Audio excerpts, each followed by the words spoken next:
چطورین رفقا؟ خوش اومدین به اپیزود اول از فصل 6 اکستیت. توی این فصل رفتیم سراغ اکیپ 8 نفره‌ای که علیارزاد و نفس راجبش صحبت می‌کردن. من و نفس خیلی وقت بود با هم می‌رفتیم توی این اکیپ میومدیم. بریم سراغ قسمت اول که توی اپیزود 1 دو نفر از بچه‌هایی که توی این اکیپ بودن رو دعوت کردیم که چند وقتی هم هستش که از همدیگه جدا شدن و قراره ببینیم ته این برنامه این دو نفر با همدیگه برمیگردن یا نه.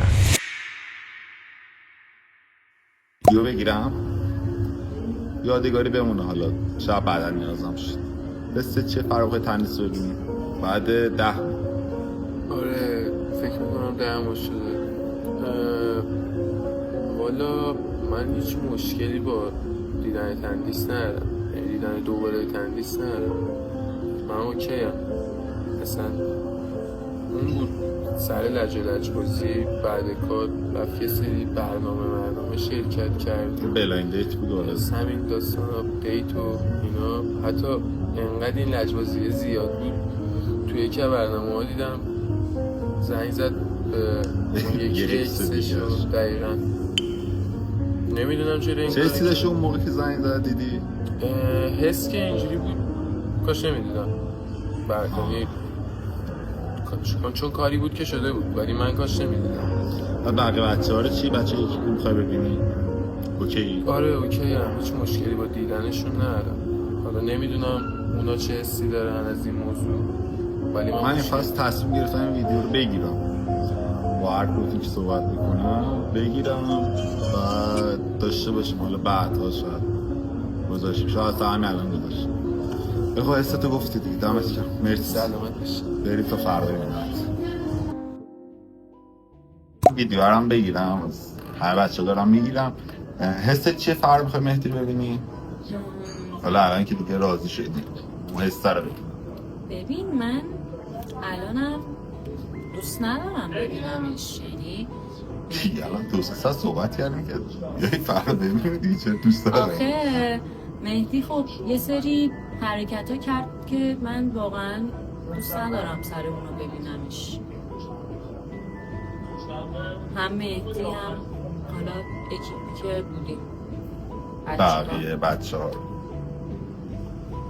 بعد یه سوالم حالا واسه خودم پیش اومده میپرسم اینا. یه بلایند دیت و چند حالا ویدیوهای دیگه هم شرکت کردیم. اون یکی کار ندارم، مشخص فانه، ولی این بلایند دیت رو شما توش حالا اکسپت هم نکردی ولی به یه اکس دیگه زنگ زدی، به مهدی زنگ نزدی. ببین خب من سر لج و لجبازی و اینکه خیلی حرصی بودم از دستش، یعنی هستم هنوزم از دستش، سر همینا خب دوست نداشتم که به مهدی زنگ بزنم. ترجیح دادم که به اکس قبل تر از اونم زنگ بزنم ولی به مهدی اگه الان اون اکس اومده بود نه خب اون که اصلا نه خب زنگ زده بودی دیگه. خب میگم سر این بود که فقط نمیخواستم به مهدی زنگ بزنم. آها یعنی حاضر بود اون لحظه همه زنگ بزنه دوست. بله مرسی که حالا اومد. بریم تا فردا انشالله ببینیم چی میشه. ممنونم. من اینم نگم دارم یادگاری یه جایی یه روزی شاید. مرسی. سلام. چطوری؟ چه سلامی داد. چطوری؟ خوبیم خدا رو شکر. خوبی؟ اول از همه این که چپم میاد. من چشا ابرومشکی زیاد جلوم نشسته بودن که بورا رو هم دوست نداشتن، یعنی تایپشون. حالا شما بور بشید دیگه. بله درسته؟ خیلی خوشحال منم فکر می‌کنم بور باشم حالا 3 شب.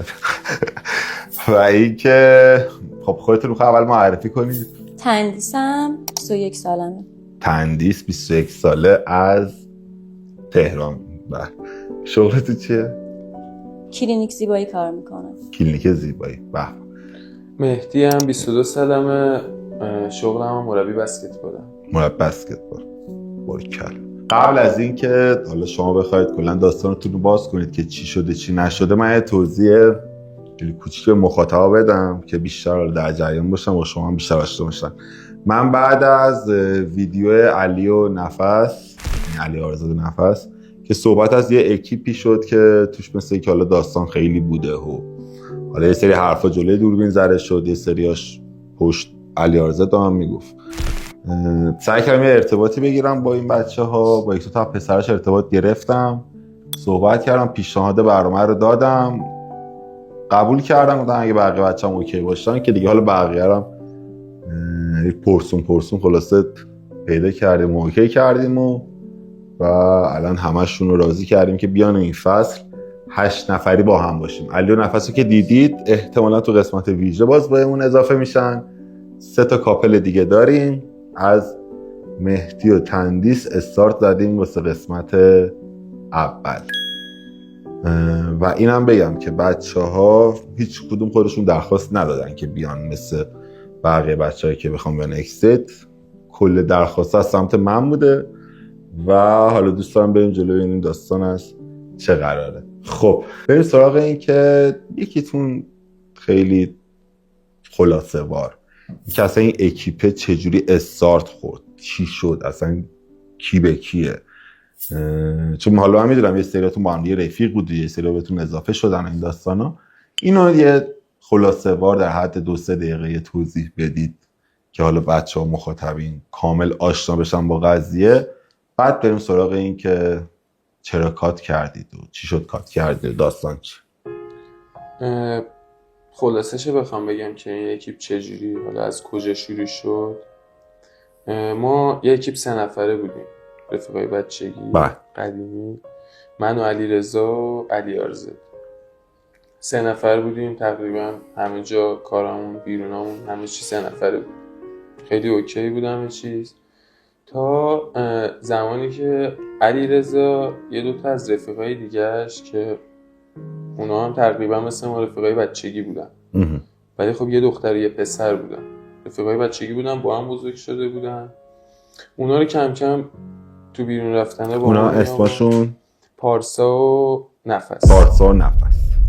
نفس که حالا اولش کمتر ولی رفته رفته بیشتر میشد این بیرون رفتن 5 تایمون، تا یه جایی که اصلا اکیپمون شده بود 5 نفره دیگه. از اون حالت 3 نفرش در اومده بود. ما تقریبا بیرونا اینور اونور همه جا 5 نفره بودیم تا زمانی که ما یه چالوس 5 نفره با بچه ها میریم اونجا. علی آرزد با نفس اوکی میشه. آره این میدونیم. آره دقیقا از چالوس استارت میخوره رابطه علی و نفس.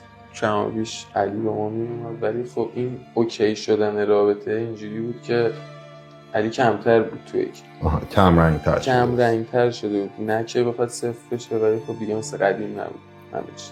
بیشتر تایمش با نفس بود بیشتر تایمش رو با نفس میگذرون بود با ما نه که نباشه ولی خب مثل قدیم نبود.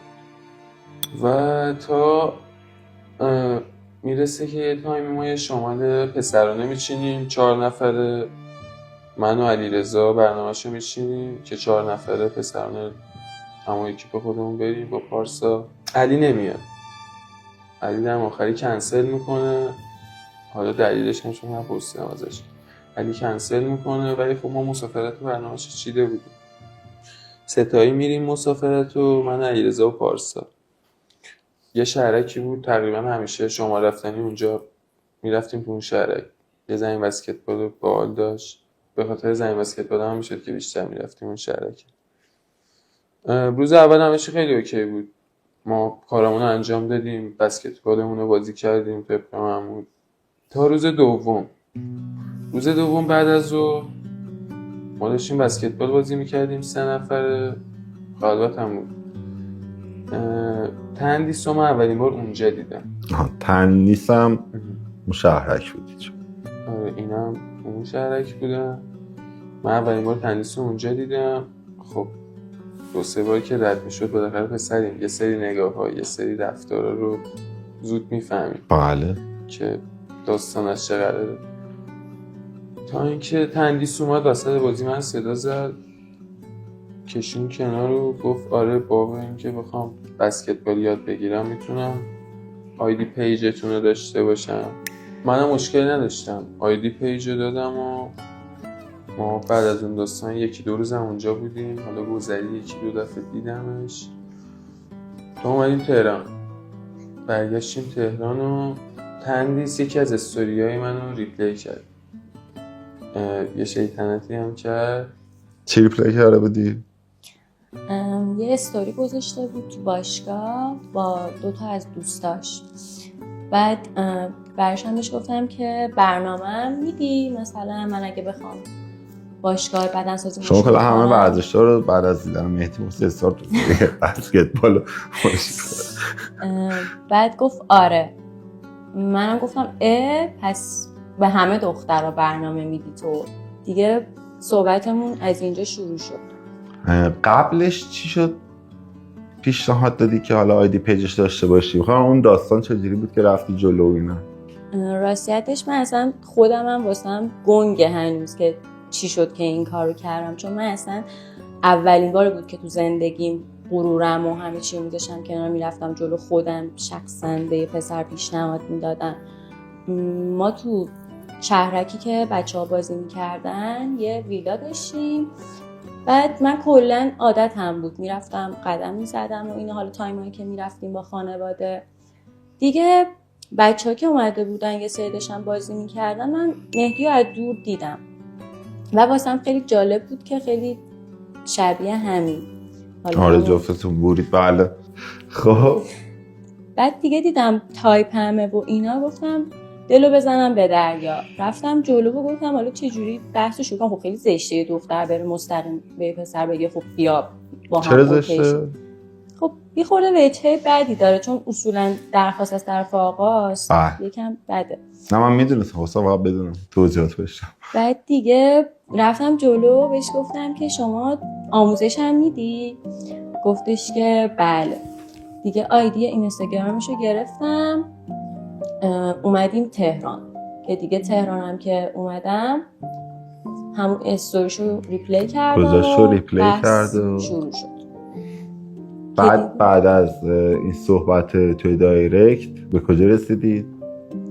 دیگه من گفتم 2-3 دقیقه ولی توضیح بدید. جلوتر می‌خواستم بپرسم چجوری آشنا شدید ولی خب بگم قشنگ شد.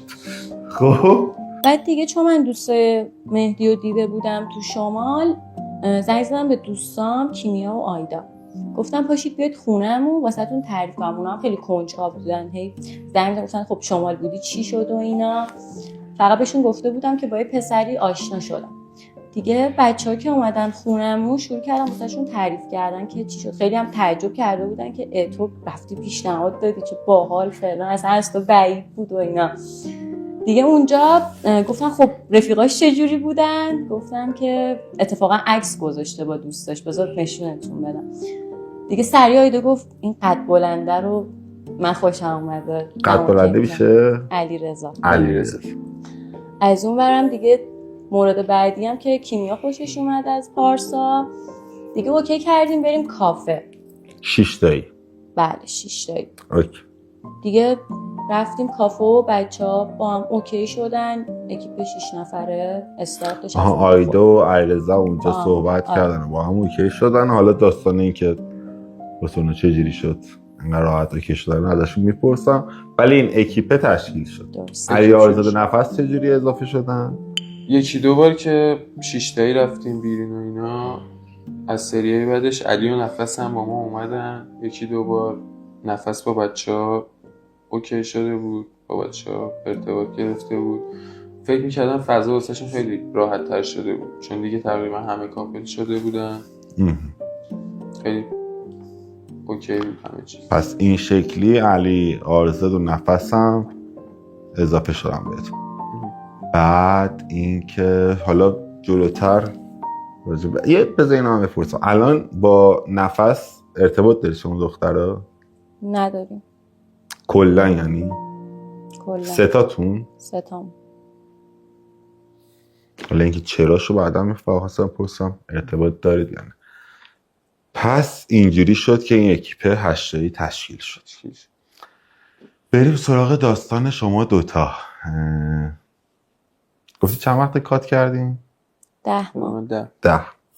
بعد کی کات کرده بود؟ من کات کردم. پس بریم سراغ این که چرا کات کرد. ما تو اون 2 سالی که با هم دیگه بودیم یه کات 2 هفته‌ای داشتیم که به خاطر این بود که دوست مهدی علیرضا تو جمع با من یه شوخی خیلی بدی کرد که منم خب جوابشو دادم دیگه. بحثمون خیلی بالا گرفت، یه احترامو داشت از بین میرفت بینمون و اینا. سر همون مهدی از من خیلی ناراحت شد. تو راه برگشتم که بودیم شروع کرد سر من داد و بیداد کردن و که چرا با رفیق من اینجوری صحبت کردی، حالا اون منظورش این نبوده اینجوری بوده و اینا. که منم گفتم خب تو قرار نیستش که همیشه طرف رفیق تو بگیری و اینا. تو این مورد واقعا رفیق تو حرفش درست نبوده، یه بارم پشت من باش. بعد این کاته ببخشید که اتفاق افتاد چند وقت بعد رابطتون؟ 8-9 ماه. یعنی 8-9 ماه گذشته بود و بعد که بعدش دیگه من خیلی ناراحت شدم چون اصلا از مهدی توقع نداشتم که بخواد سرم داد بزنه. دیگه اونجا پیاده شدم از ماشین بهش گفتم که من دیگه نمیخوام دیگه اصلا. البته اون حرفم اون لحظه از روی اینکه واقعا از ته قلبم نخوام نبودش، اینجوری بودش که اون لحظه خب عصبی بودم، تحت تاثیر دعوام با علیرضا بودم، خیلی یهو حالم بد بود، گفتم خب نمیخوام. بعد که اومدم خونه اصلا خودم پشیمون شدم، گفتم بذار بهش پیام بدم بگم حالا بی خیال، مثلا من خیلی تون رفتم تو هم حالا رفیقت عصبی بودی و اینا. دیگه گفتم ولش کن، بذار اون بیاد سمت من، بذار اون بیاد پا بذاره واسه آشتی. که دیگه مهدی هم پیام نداد و بعد 2 هفته من دیگه دیدم مهدی هیچ خبری نیست. گفتم بذار خودم برم بهش پیام بدم. پیام دادم و ما باز با هم برگشتیم، آشتی کردیم و اینا. این اواخر فهمیدم که تو اون 2 هفته‌ای که ما با هم کات بودیم مهدی با اکسش بک زده و با هم رفتن مهمونی و سر همینم کلن تموم کردم باهاش سری آخر.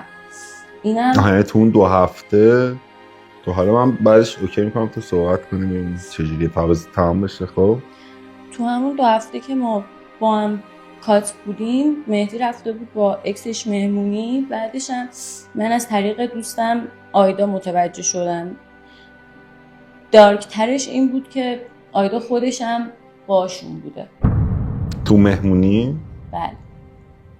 و وقتی که آیدا اومد مهدی رو لو داد به من که آره تندیس انقدری که تو مهدی رو دوست داری مهدی تو رو دوست نداره، مهدی هنوز با اکسش در ارتباطه و این ارتباط هم مثل این که بعد مهمونی قطع هم نشده بوده، دوباره مثل این که با هم صحبت میکردن، 2-3 دفعه با هم بیرون رفته بودن. چون بیرون رفتن هم مثل این که رفیق صمیمی خود منم باهاشون بوده.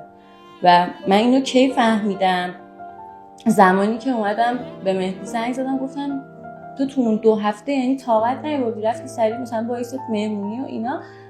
برگشت به من گفتش که اصلا کی به تو اینو گفته؟ گفتم آیدا به هم گفته. گفت آیدا خودش هم بوده.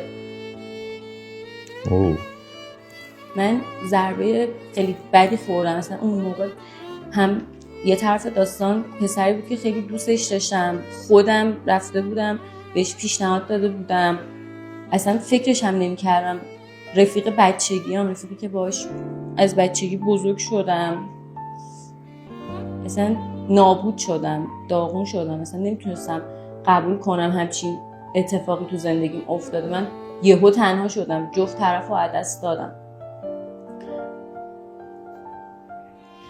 خب بذارم والا زبون مهدی بشنویم. درست میگم رو؟ اینجوری نبود، انقدر همه چیز ساده نبود. چجوری؟ یعنی حالا تو اون داستان علیرضا شوخی ساده با تندیس کرد، منم اینو فهمیده بودم. یعنی اگر میدونستم شوخی داستانداری خودم هم کاری میکردم، اما میدونستم این شوخی خیلی ساده و سطحی بود. اما تندیسش خیلی دیگه قضیه رو جدیش میکرد، خیلی داشت پیاز داغ بهش اضافه میکرد و حتی یه جایی بد صحبت میکرد و اینا. بعد چتا تو ماشین خب بحث بالا گرفت. من یکم رو علیرضا حساسیت داشتم، اینو تندیس هم میدونست. بحث بالا گرفت. اون نمیخوامی که من از تندیس گرفتم خیلی نمیخوامی مصنعی بود. شاید از نظر خودش یه چیز ساده گذشته، اما من فکر میکردم کسی که خودش این رابطه رو درست کرده شاید خودش دوست داره خراب کنه همچین رابطه. بالاخره تو دعوا که حلوا پخش نمیکنه. یعنی اصلا من فکر نکردی که مثلا شاید ناراحتی و عصبانیت داره اینا؟ نه اون لحظه فکر نمیکردم به همچین موضوعی. تنها چیزی که فقط تو فکرم بود گفتم کسی که خودش میتونه یه چیز جوش بده مطمئنا خودش هم خیلی راحت میتونه خرابش کنه. من همچین حسی میگرفتم از این داستان. و بعد داستان اکست چجوری بود؟ بعد از اون داستان خب ما تولد یکی از رفیقامون دعوت بودیم. تولدی بود که باید کاپلی میرفتیم. این اکس ما هم خب از قبل از این داستانا پیگیر بود، یه سری پیگیری ها داشت. خب اولین گزینه‌ای که تو ذهنم اومد همین بود. از دست تندیس عصبانی بودم و من فقط یه پیشنهاد بهش دادم و از خود خواسته قبول کرد. اما تو مهمونی علیرضا و آیدا هم با ما بودن. علیرضا و آیدا با ما بودن و تو جریان کل موضوع بودن که هیچ اتفاق خاصی قرار نیست بیفته، فقط اینه که یه حضور خالیه، نه قراره اتفاقی بیفته، نه کار خاصی انجام بشه. فقط چون اون مهمونی مهم بود رفتنش این کار انجام دادم.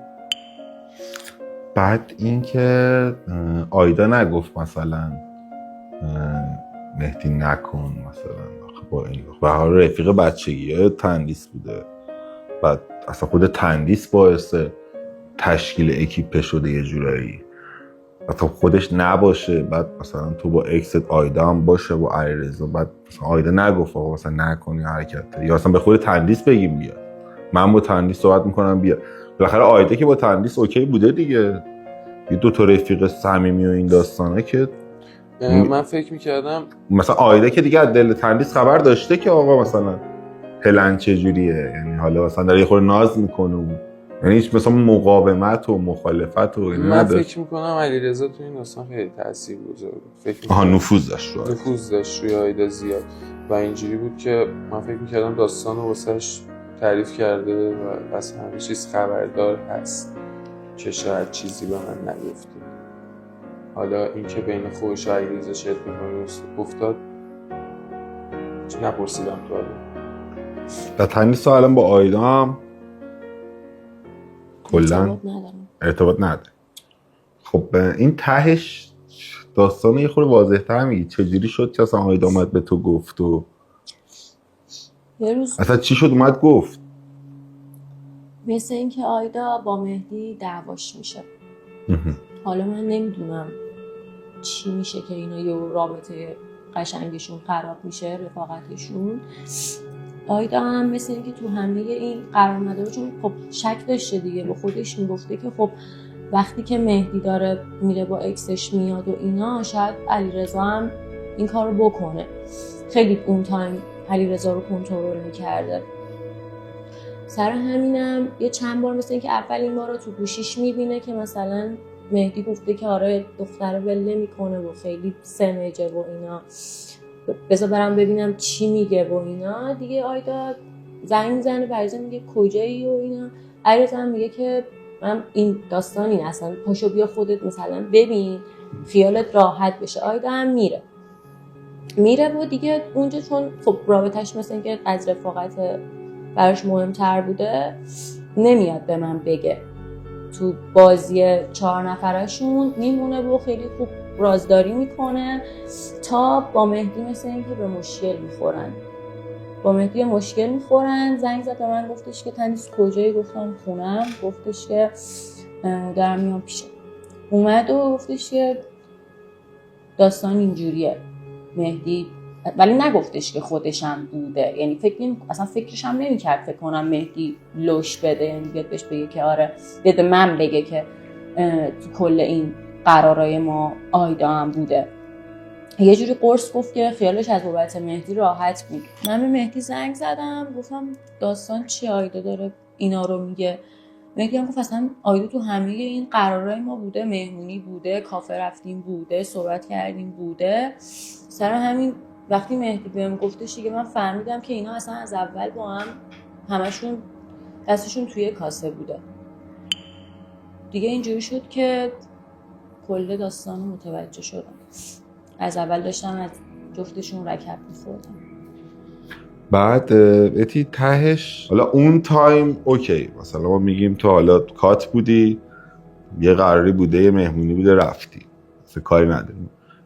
الان این اواخر که دیگه همه چی اوکی بوده، میگه باز داستانی بوده بینتون تو قرار گذاشتی اینا؟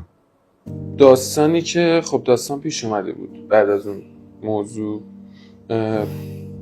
یعنی تو اون بعد از اون 2 هفته که حالا مهمونی پیش اومد دیگه هیچ ارتباطی بین من و اون نبود، فقط یه مهمونیه بود و تمام، دیگه هیچ ارتباطی نبود تا این آخریه که خب مطمئنا از یه جا داستان فهمیده بود، نمیدونم از کجا، اما خب دنبال تلافی بود که این داستان جبران کنه. چه فهمیده بود؟ که تو اون 2 هفته من کات بودم و فقط با یه مهمونی باش رفتم. آها. که حتی اصلا بعد از اون 2 هفته رابطه واسه من خیلی جدی‌تر و مهمتر شده بود. وقتی اون تهدیدش اومده بود من همه جوره سعیمو داشتم میکردم که هیچ اتفاقی نیفته.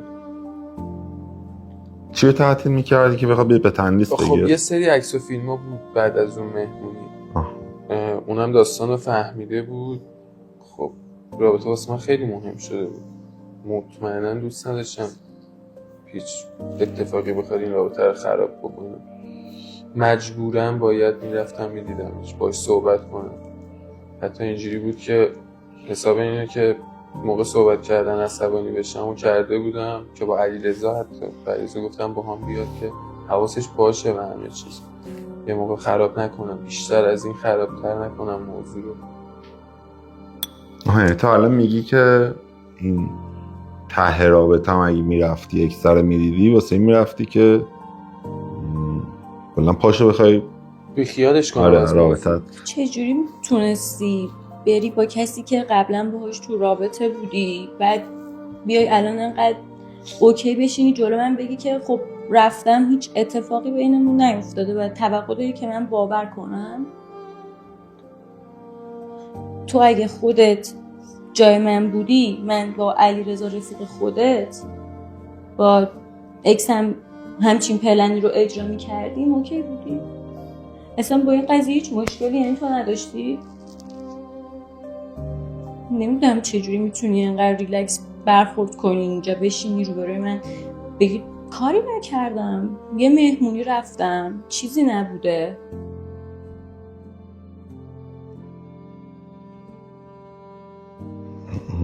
آخه اصلا میدونی تندیس الان داستان از سمت مهدی اینجوری که کات کردیم فکر کنم، یعنی چیزی که من متوجه شدم یعنی فضات اینه که آقا کات بودیم واسه من مهمونی رفتم. از نظر مهدی کات بوده، از نظر من کات نبوده.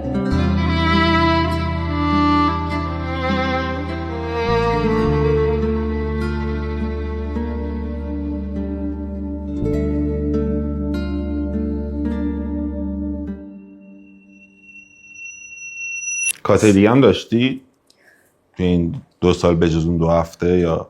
کات به اون صورت شاید بوده 1-2 روز بحث شده باشه، ولی مهمترینش کلا رابطتون چجوری بود؟ خیلی حالا جز این اواخرا خیلی قشنگه، حیف شد واقعا.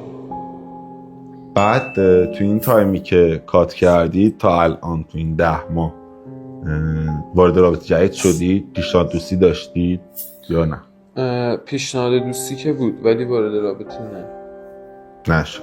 نه وارد رابطه نشدم. اون اکست چی شد با اون؟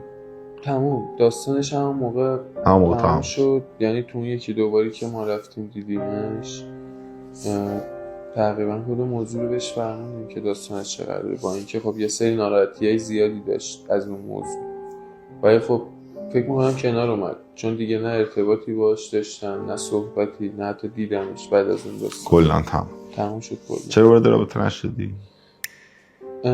وارد رابطه نشدن، خب رابطه واسه من خیلی جدی شده بود. بعد از اون کات خیلی جدی تر شده بود، خیلی همه چیز برام. بعد از کات 2 هفته‌ایه؟ بعد از اون کات 2 وسط. هفته‌ای خب یه سری اتفاق افتاده بود، یه سری موضوع برام روشن شده بود، نمیتونستم وارد رابطه بشم. شاید جایگزین پیدا نمی‌کردم. فکر می‌کردم وجود نداشت جایگزین. تنیس تو چی؟ پیشنهاد داشتی وارد رابطه شدی؟ پیشنهاد که داشتم 2-3 نفری بودن، ولی خب اوکی نشدم با کسی. چه وارد رابطه نشدی؟ نتونستم فراموش کنم. هنوز دوستش داشتی یا داری؟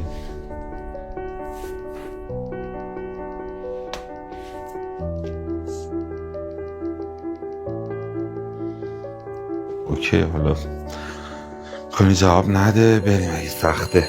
اگه امروز به جای اینکه اینجا باشید یه پیامی از طرف مقابلت میگرفتی که بیا برگردیم ما دوباره از اول بسازیم، جواب چی بود؟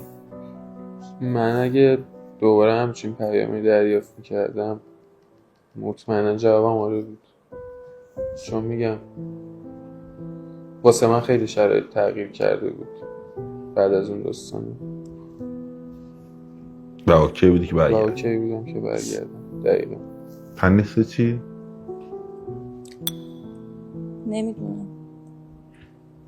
نمیدونم یعنی که جوابش نمیدادی یعنی؟ ببین آخه خب ما خیلی خاطرهای قشنگ با هم داشتیم. من هنوزم جایی که حالا با هم رفته بودیم و میرم حالم بد میشه، تو اون لوکیشن قرار میگیرم یا عکسامون رو نگاه میکنم، دلم واسه اون روزایی که خب با هم دیگه بودیم تنگ میشه. بالاخره دوستش داشتم، انقدر هم راحت نیست واسم که بخوام راحت بگم نه. خاطر قشنگ داشتید؟ یه دونه از قشنگترین خاطراتتون رو خواهی مهدی تو تعریف کنی. خاطر قشنگ که زیاد بود، اما خب یکیش که هیچ وقت قرار نیست یادم بره. یه سوال پرسم. جا عصبی کلافه احساس نه یه ذره آخه پاتو خیلی تکون میدی بخاطر همین. ممکنه از عصبی بودن باشه. چرا عصبی؟ به خاطر شرایطی که الان ناراحتی اینجایی؟ ناراحت که بودنش هستم، نه به خاطر اینجا بودنم. اما خب چی بگم تاثیر از اینکه فکر کنم این حرفا داره زده میشه و مرور خاطرات میشه. فکر میکنم مرور خاطرات، چون خب همه چی مثل فیلم جلو چشمه دیگه. راحت. اما از خاطره قشنگ یه دفعه یادم تندیس با مامانش یه بحثی شده بود. خب ما شبش قرار بود جایی بریم، شبش جایی دعوت بودیم و اینجوری بود که قول داده بودیم جفتمونم، چون میشناختنمون و اینا نمیشد که نریم. یعنی هم رفتن خیلی مهم بود، همین که خب دعوایی که با مامانش داشت بحثی که کرده بود اونم از اون ور داستان پا پیشمون شده بود، نمیدونستیم چی کار کنیم. تنها راهی که داشتیم اینجوری بود که شب من رفتم دنبالش، یعنی مونده بود بین این که نمیخواست رو بزنه ولی خب باید میومد اون شبو، یعنی حضورش خیلی مهم بود. خونهشون طبقه همکف ساختمونه. مجبور شد که از پنجره بیاد بیرون و خیلی سخت، خیلی استرس، ولی خب خیلی باحال بود از نظر من. شب بود، دیر وقت.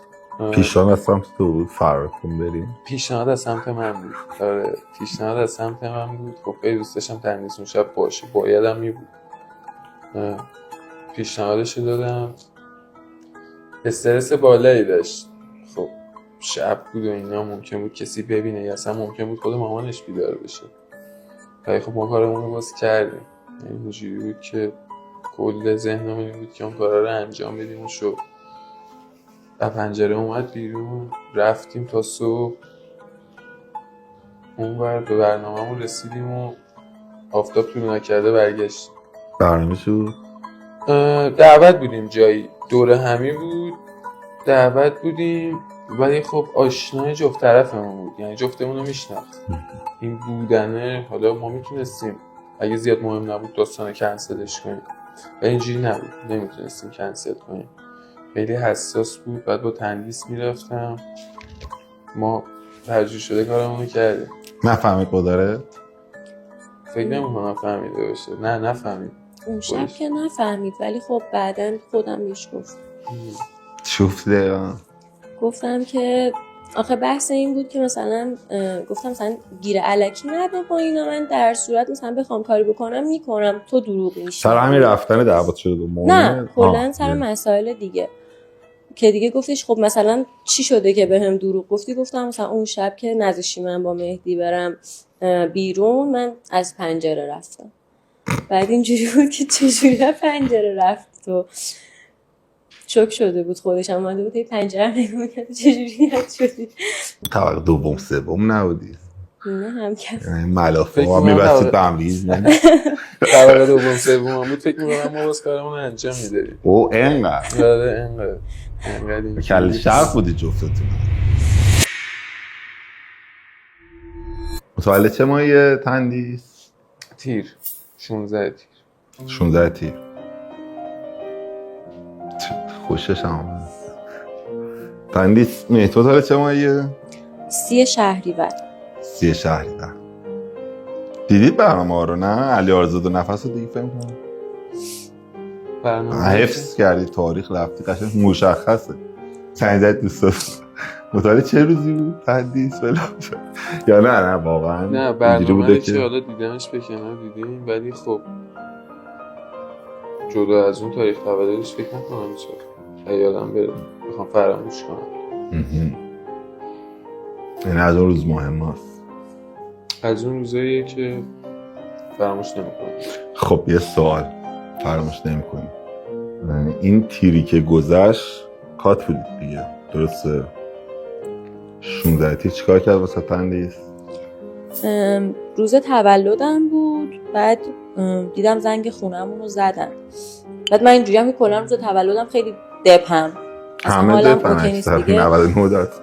دیگه با مهدی هم که تمام کرده بودم دیگه خیلی حالم بدتر بود، چون یاد تولدای سال قبلم میافتادم. دیگه داداشم گفت تندیس با تو کار دارن. رفتم جلو در، دیدم یه باکس گل برام فرستاده بود، یه دونه از این متن هم داشت روش. بابا بلد تمام تولد 30 شهریور. 30 شهریور. خب پس تو هم که تولد تو همین کاته بوده. چیکار کرده تندیس؟ روز تولدم یه پیام تبریک ازش اومد، انتظارش نداشتم ولی خب خیلی خوشحالم کردیم. چی بود پیامش؟ پیامش خصوصیه ولی کنم؟ نه خیلی خصوصی نه، ولی پیام به اون صورت خاصی نبود، اما همین که پیامو فرستاده بود واسم یادش بود، هنوز خیلی واسم با ارزش بود. خیلی خوشحالم که حداقل چیزی بوده که میخواستی به طرف مقابلت بگی ولی هیچ وقت نشده، فرصتش پیش نیامده، بی خیال شده بودی ولش کن.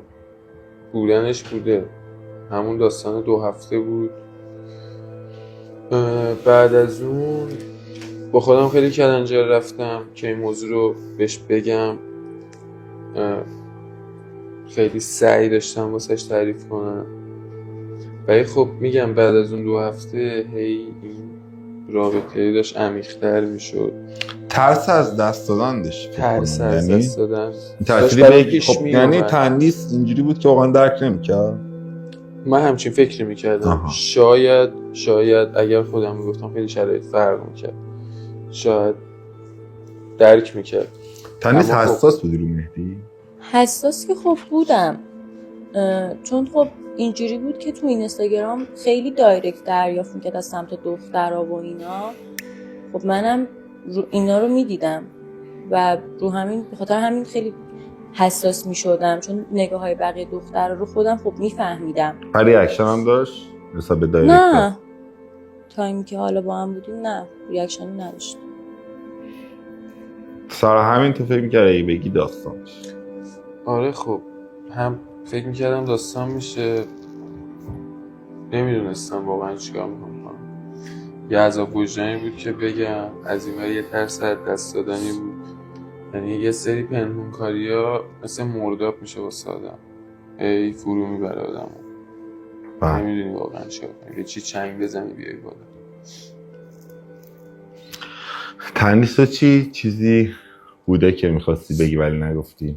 خب من یه خواستگار خیلی پیگیر داشتم و خب از طرف خانواده بود. یعنی مامانم گفت خب اوکی حالا مهدی رو دوست داری و اینا، حالا برو یه بار ببینیم پسره چجوریه، شاید به دلت نشست و این حرفا. من یه بار رفتم با این آقا بیرون و وقتی حالا برگشتیم بهش هم گفتم تو ماشین، گفتم من دلم جای دیگه است، کلا من دوست ندارم کسی رو بازی بدم، من یه نفر دیگر رو کلا دوست دارم و اینا. حتی من سر این داستان با خانوادم دعوام شد. یعنی یه هفتم رفتم خونه دوستم، خونه نمیرفتم، چون یه هفتم به مهدی گفته بودم که مریضم، خودش فکر کنم یادش باشه. ولی خب تحت شرایط خانواده بود دیگه. منم گفتم که کجا مهدی رو رفتین؟ دوست دارم. رفتیم یه کافه نشستیم صحبت کردیم، طرف شرایطش و اینا گفت، منم اصلا حواسم جای دیگه بود، فقط دوستش هم حالا به شخصیتش بی‌احترامی نشه دیگه. تو راه برگشتم گفتم که من یه نفر دیگر رو کلا دوست دارم، اصلا نمیتونم هر جور که فکر میکنم با شخص دیگه ازدواج کنم. الان که حالا دیگه کات کردی رابطتون تمام شده دیگه پیش قدم نشده، یا مثلا سمت خانوادت دیگه این قضیه نبوده که حالا که تمام کردی بگیم بیان؟ یکی دو بار گفتن ولی خب من خودم چون کلا رد کردم این داستانو و دیگه یه هفته هم خونه اومده بودم بیرون و اینا، تکرار نکردن، یعنی سماجتی نکردن که حتما با این آدم ازدواج کنم. متی نمیدونستیم نه؟ نمیدونستم. چه نگفته بودی؟ جا خونه هست. خب من هم نمیخواستم مهدی خب 100% وقتی میفهمیدی مسئله رو ناراحت میشد، هم از من هم از خانواده من. دوست نداشتم هم ناراحت شه، همین که بخواد یه درصد تو رقابت بره با اون شخص. دوست نداشت دست خانوادت یا خودم خوبی منطق. اوکی، حالا که دارید رازاتون رو میگید ببینم زراز اکیپی برملا کنید. رازی هست بین شما دو نفر با خودتون که بقیه بچه ها داشت خبر نداشته باشن؟ یه اعترافی که بقیه خبر نمیدونن؟ آره یادم یه سری من تنویس یه ذره بحث بودیم، بچه همین موضوع رو میدونستم، نه که دعوا نه کات، یه کوچولو بحث. ما تو اون تایم یه تولد دعوت بودیم، تولد کیمیا دوست خود، دوست تنیس که میشه پارتنر پارسا. ما تو اون تایم تولد دعوت بودیم، یعنی اینجوری بود که فرداش تولد کیمیا دعوت بودیم. خب بقیه میدونستم ما یه ذره بحث پیش اومده، ولی خب ما شب قبلش صحبت کردیم، یعنی همه چیز اوکی شده بود، چون چیز مهمی هم نبود اونجور، خیلی سریع اوکی شده بود همه چیز. فردا بعد از ظهرش ما تولد دعوت بودیم. خب تو صحبت کردیم من همینجوری تو فکرم آمد که به تندیس گفتم کسی که فعلا نمیدونه ما آشتیم و اینا صحبت میکنیم، به نظر من نگیم، یه روزو یکی دو روزو اینو بکنیم بهونه و به جاش فردا تولدو نریم، خودمون یه تایمی هست اینجوری پیش اومده بریم شمال برگردیم یکی دو روزه. این بود کسی خبر نداشت این کار انجام دادیم. حالا برگشتنی گفتیم که ما اصلا بحث بودیم، یعنی نگفتیم که ما رفتیم اومدیم، گفتیم فقط به خاطر بحثه نیومدیم و حالا الان اوکی شده. تولد پیشون اینا تولد پیشون همون یه بار بود نه این ادامه بودن؟ همون یه بار بود که اکیپ میشونیم. باز خیلی میومد تو سرم، ولی خب حداقل به خاطر علیرضا خیلی بیشتریش کنسل میکردیم. تو ولی به خاطر کیمیا؟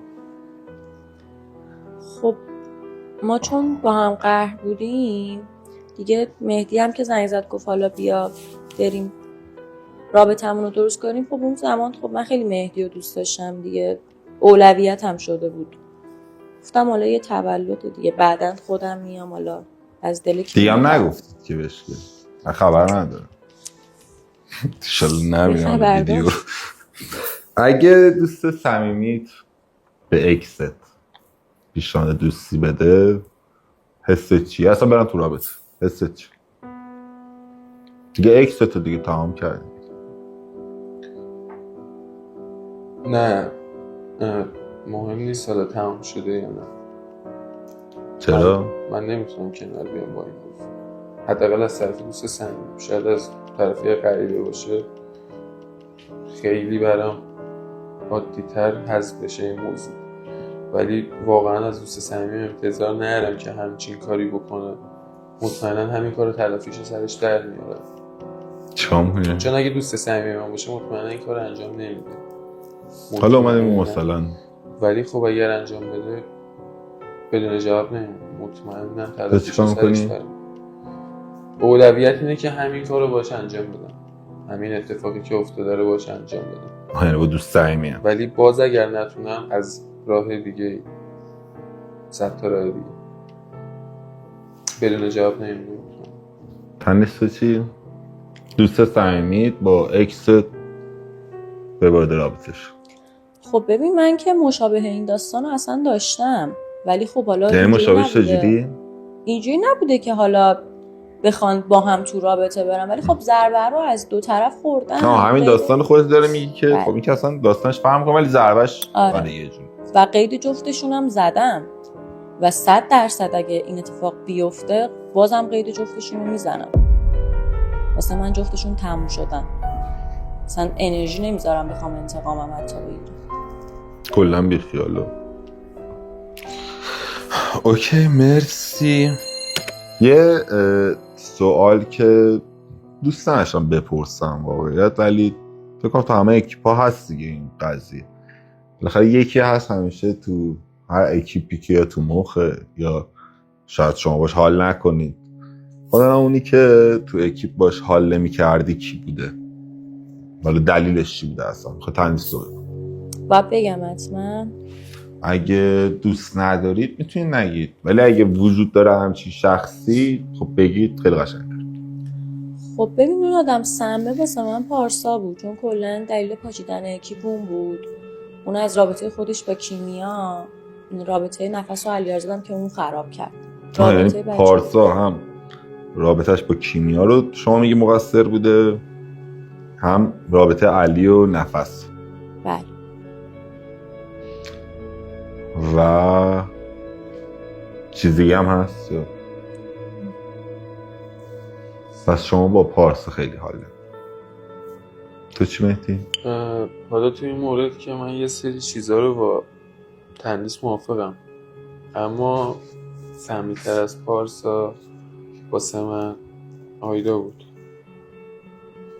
بود که خب با وجود اون همه داستان، با وجود اون همه که میدونست اون 2 هفته اصلا داستان از چه قرار بود، کل داستان رو میدونست. نمیدونم بعد از این داستان چی واسه تنیس تعریف کرد سر یه بحث خیلی ساده، یه موضوع خیلی ساده رو نمیدونم چجوری واسهش تعریف کرد که همچین اتفاقی افتاد. تو میگی داستان اصلا اینجوری نبوده، یه چیز دیگه تعریف کرد. آره چون خیلی داستان ساده تر از این حرفا بود و جدای از اون آیدا کل داستان رو میدونست، یعنی با ما بود که قضیه خیلی پیوی و انقدر بولش کرد که به اینجا برسه. حتی میدونست من خودم میخواستم این موضوع رو بگم واسه اینکه رابطه خراب نشه داشتم پنهون کاری میکردم، اما خب بازم کارشو کرد.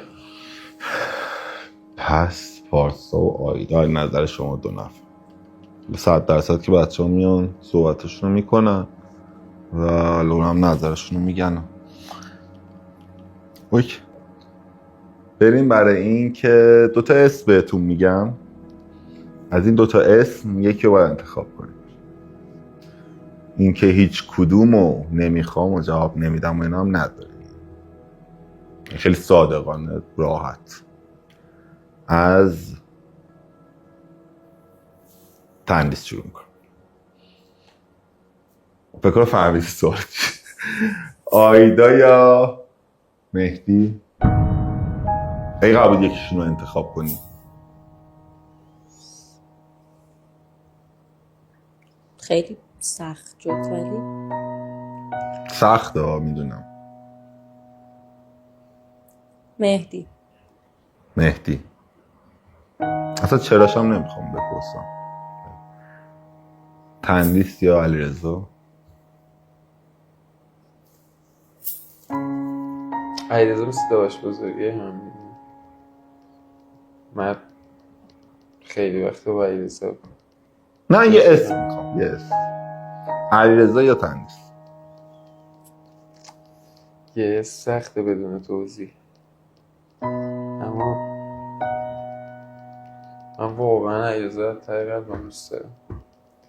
نه که تندیس رو نداشته باشم، ولی خب علیرضا بالا برم پایین بیام علیرضا. عجیب. اوکی، یه دو سه تا سوال دیگه تمام میشه. یه سوال که ذهنتون درگیر کرده پس هم دیگه. من جا خوردم سر انتخاب اسم. فکر نمی‌کردی باشه که تو تندیس انتخاب می‌کنی، تو آیدا رو انتخاب کنی. نمیدونم چرا به همچین چیزی فکر کردم. جا خوردم اصلا. ولش کن، بگذاریم. یه 3-4 تا سوال میپرسم و تموم. اولیه که جواب بدید. کاش هنوز با هم بودین یا کاش هیچ وقت هم دیگر ندیدیم. کاش هنوز با هم. کاش هنوز با هم. کاش هنوز با هم. هر دو هم دیگر دوست دارید با لایک و دیسلایک. دوست دارید هم. دلتون من هم دیگه تنگ میشه؟ زیاد. و سوال آخر این که دوست دارید یه فرصت دوباره به هم دیگه بدید و برگرد تو رابطه؟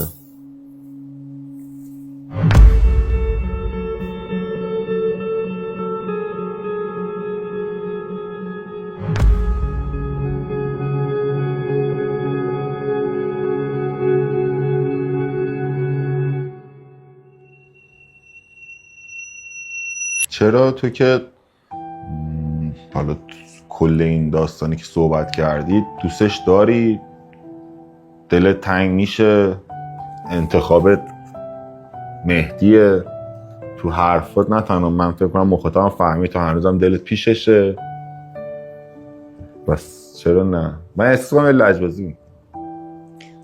ببین من دوستش دارم، نمیتونم به خودم شما مخاطب دروغ بگم، ولی خب اعتمادم رو خرابش کرده. حالا یه فرصت دوباره نمیتونم دیگه، خیلی داغونم کرده، خیلی خوردم کرده. ولی مهدی دومین شخصی بود که من بین شما 6 نفر باید صحبت کردم. تو که آخرین نفر رو قبول کردی دیگه، ولی مهدی دومین نفری که داستان رو بهش توضیح دادم، گفتم همچین فصلی رو میخوام بگیرم، گفت من اوکی ام. بعد به شوخی هم اگه بشه پرسیدم، گفتم لایک یا دیسلایک؟ من که لایکم، من تندیس اوکی ام، میخوامش. ولی خب مطمئنی کامل و تصمیمت باشه؟ مهدی اگه صحبتی چیزی حال خودت داری؟ صحبتی نیست. هیچی. همه گفتن یارو فکر میکنم گفتم.